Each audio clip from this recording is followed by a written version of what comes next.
I had been with my girlfriend for 5 years. 5 years.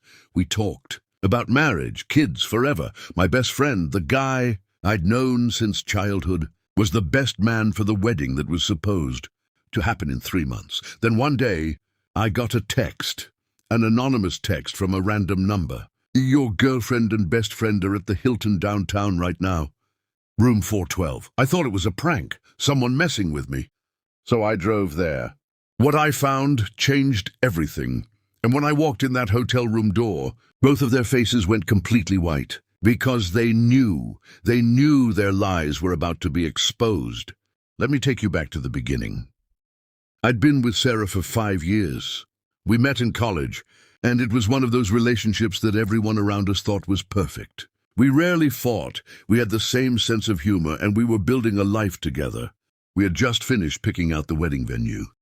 The deposit was paid. The dress was ordered. I was so sure of my future. My best friend Mark and I had been inseparable since we were 7 years old. We grew up on the same street. We learned to ride bikes together, had our first beers together, and he was the one person I told everything to. He was supposed to be my best man. To me, he wasn't just a friend. He was a brother. I trusted him with my life. Looking back now, the signs were obvious, but at the time, I just didn't want to see them. Sarah started getting really protective of her phone. She used to leave it lying around, but suddenly it was in her hand or face down on the table. She'd angle the screen away from me when she was texting. She started working late, a lot. Big project, she'd say. The boss is on my back. I believed her. At the same time, Mark, who had never been to a gym in his life, suddenly got a new gym schedule. He said he had to go late at night around 9 p.m. because that's when his personal trainer was available. Then the hangouts without me started. Hey, we're grabbing drinks after work. You coming? Mark would text me. Oh, I can't, I'm busy. You guys go ahead, he'd reply. But I could feel something was off. Then Sarah canceled our date night. I'm so exhausted. I need to go home and sleep, she said. My gut was screaming at me. I felt like I was going crazy. It was a Tuesday night. I was watching TV alone when my phone buzzed. It was an unknown number. I opened it and the message said, Your girlfriend and best friend are at the Hilton downtown right now.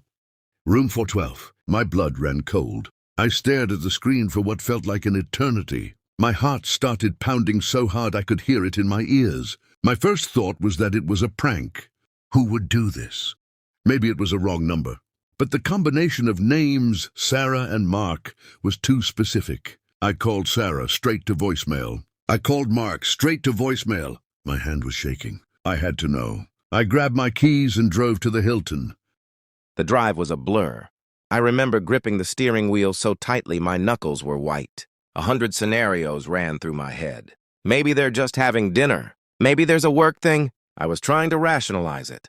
I parked the car and walked into the lobby. My footsteps felt heavy.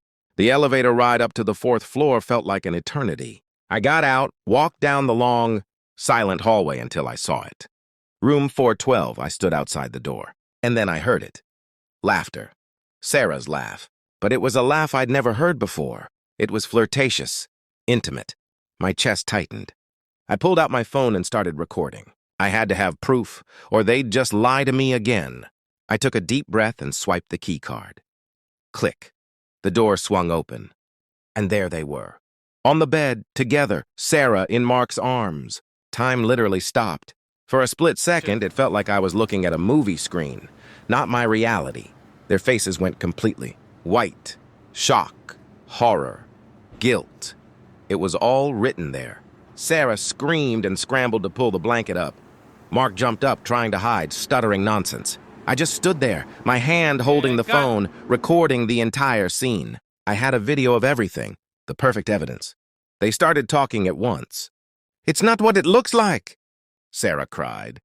I can explain, Mark said. Don't even try to explain this, I said. My voice was so calm it scared me. I wasn't screaming. I was just empty. How long has this been going on? Sarah, in her panic, admitted it. 3 months. 3 months. That was 90 days of lies. 90 days of me being the fool. Every I love you she had said in that time was a lie. Every hangout Mark and I had was built on his betrayal. I turned to Mark. You're supposed to be my best man. He couldn't even look at me. I left. I walked out of that hotel room without another word. I got in my car and drove home. On the way, my phone started buzzing incessantly. Sarah was calling. I rejected every single call. I got home and started packing her stuff. I threw her clothes into garbage bags. I was just going through the motions. A few minutes later, I heard a knock at the door. It was her.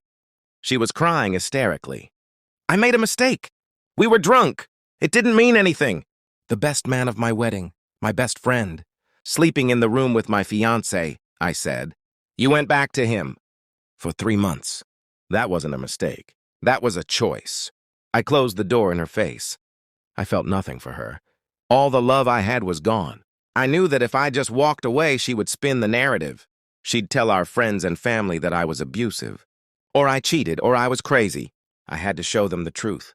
I posted the video on my Instagram and Facebook. I censored it so people couldn't see the explicit parts, but you could clearly see it was them. I shared it with her parents, my parents, all our mutual friends. The response was immediate. I contacted the wedding venue. Canceled. I contacted the vendors. They kept some of the deposit, but I didn't care. I just wanted it gone. The fallout was massive. Her boss saw the video. She was a realtor, and she had sent the video to clients by accident. It went viral. She lost her job. Mark ran his own small construction business. People started posting the video on his company reviews. His business took a massive hit. A few weeks later, things got worse. Sarah tried to claim that I had harassed her by posting the video. She filed a restraining order and tried to sue me for emotional distress. It was pathetic. We ended up in court. Her lawyer argued that I had maliciously tried to destroy her life. I simply showed the judge the video. Your Honor, I said, this is the video I posted. It shows my fiancé and my best friend together. This is the truth. The judge took one look at it and asked Sarah, is this you? She admitted it. The judge dismissed the case immediately and ordered her to pay my legal fees. She had to write me a check for $5,000. As for Sarah and Mark, Sarah quit her job and moved to another city. I heard she's working at a small retail store. Mark's marriage fell apart. His wife left him. His business went bankrupt. They tried to make a go of things together, but it didn't last. They both tried to rebuild from nothing, but you can't rebuild a reputation. The worst part wasn't even the cheating. It was the lying. The calculated day after day lying. People will tell you actions speak louder than words, and they're right. Trust your gut. If you feel something is wrong, it probably is. Don't let someone gaslight you into thinking you're crazy.